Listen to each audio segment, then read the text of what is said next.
ജീരകം വെളുത്തുള്ളി നന്നായിട്ട് വഴറ്റി കുറച്ച് കടുക് ഇട്ടിട്ടുണ്ടായിരുന്നു. പിന്നെ ഞാൻ അതിനകത്തേക്ക് ഉള്ളി ഇടും.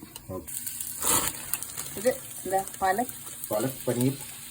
പാലക് ചീര. അത് ഒരു ചൂടുവെള്ളത്തിലേക്ക് ഇടാണ്. ഒരുപാട് സമയം ഇടരുത്, വാടിപ്പോവും. എന്നിട്ട് അങ്ങനെ പെട്ടെന്ന് എടുത്തിട്ട്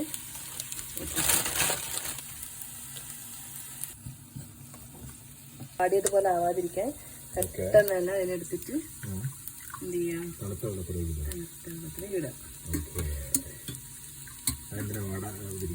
ആ ഒരു ഗ്രീൻ കളർ നന്നായിട്ട് ഉണ്ടാവാൻ വേണ്ടിയിട്ട്, അല്ലെങ്കിൽ ഒരു വാടിയ പോലെ ഉണ്ടാവും. ആണോ? മല്ലിപ്പൊടി, കുറച്ച് ഗ്രാമ്പൂ, ഗരം മസാല ഇല്ലാത്തതുകൊണ്ട് ഞാൻ ഗ്രാമ്പൂ കറിവേപ്പിലയിലേക്ക് ഇട്ടു. എന്നിട്ടെല്ലാം കൂടി ഇനി മിക്സിയിൽ അരച്ചെടുക്കും. തക്കാളി ആഡ് ചെയ്യുക. ഇനി ഇതെല്ലാം മിക്സിയിലേക്ക് അങ്ങോട്ടേക്ക് എടുത്തിടുക. ആ തണുപ്പത്തിൽ വെച്ച് സ്പിനാച്ച് ഇതിൻ്റെ അകത്തേക്ക് ഇട്ടു. പിന്നെ നമ്മളെ മസാലയില്ലേ, ഈ മസാലയും ഇതിൻ്റെ അകത്ത് ആഡ് ചെയ്യും അല്ലേ? ഇനി വേണ്ടെങ്കിൽ ഇതിനകത്തേക്ക് നേരിട്ടുണ്ടെങ്കിൽ ഇടാം. പനീർ നമ്മൾ സെറ്റാക്കുന്നുണ്ട്. അപ്പോൾ നമ്മൾ പനീർ കട്ടാക്കി സെറ്റാക്കി അതിന് പറ്റിയിട്ടുള്ള രീതിയിൽ റെഡിയാക്കി എടുക്കുന്നു.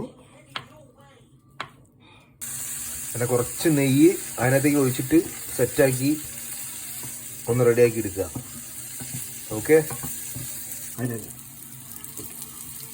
അപ്പോൾ നമ്മൾ ഇതിൻ്റെ അകത്തേക്ക് എന്ത് ചെയ്യുന്നു, നമ്മൾ മിക്സിയിൽ അടിച്ചു വെച്ച മസാലയും പാലക്കും സ്പിനാച്ചും മിക്സ് ചെയ്തിട്ട് സെറ്റാക്കി വെച്ചിരിക്കുകയാണ്. ഇനിയിപ്പോൾ എന്ത് ചെയ്യുക, നേരെ ഇതങ്ങോട്ട് ആഡ് ചെയ്യുക. പനീറിനെ ഇതിൻ്റെ അകത്തേക്ക് വെച്ചിട്ട് കുറച്ച് നേരം കൂടെ കുക്ക് ചെയ്ത് കഴിഞ്ഞാൽ നമ്മുടെ സംഭവം സെറ്റാട്ടോ.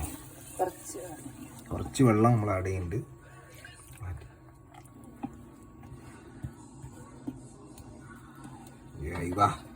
പാലക് പനീർ ഓൾമോസ്റ്റ് റെഡി ആയിട്ടുണ്ട്. അപ്പോൾ നമ്മളെ ഡിലീഷ്യസ് പാലക് പനീർ റെഡി ആയിട്ടുണ്ട് കേട്ടോ. ഇതിൻ്റെ കൂടെ ചപ്പാത്തിയും കൂടെ കൂടിയിട്ട് ഞങ്ങളിന്ന് ഫുഡ് അടിക്കട്ടെ. അപ്പോൾ ശരി, കാണാം.